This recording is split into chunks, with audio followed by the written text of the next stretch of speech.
তিনটে নক্ষত্র অশ্বিনী যাদের গণদেব, অশ্বিনী নক্ষত্রের situation will be improved by day.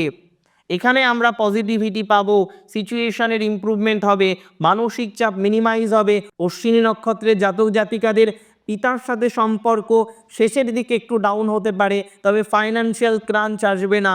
Loan ইত্যাদি ইত্যাদি নিয়ে যাদের জটিলতা চলছে অনেকটা মিনিমাইজ হবে। নতুন দোকান খোলার যারা চেষ্টা করছেন নতুন দোকান শুরু করতে পারেন। বাট 26 তারিখে ডেফিনেটলি আগে ভাবছেন পয়লা বৈশাখ আসবে সেই সময়ে করব, অন্তত ইনভেস্ট করবেন না 26শে ফেব্রুয়ারি থেকে 15ই মার্চ সময়ের মধ্যবর্তী সময়।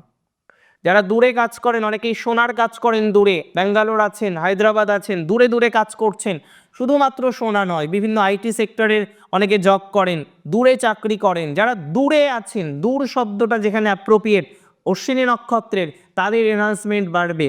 যে কোনো ধরনের বিজনেসে ইনভেস্ট করা যেতে পারে 26 তারিখের মধ্যে। যারা পুলিশ ডিপার্টমেন্টে রয়েছেন অশ্বিনীর সময়টা ভালো।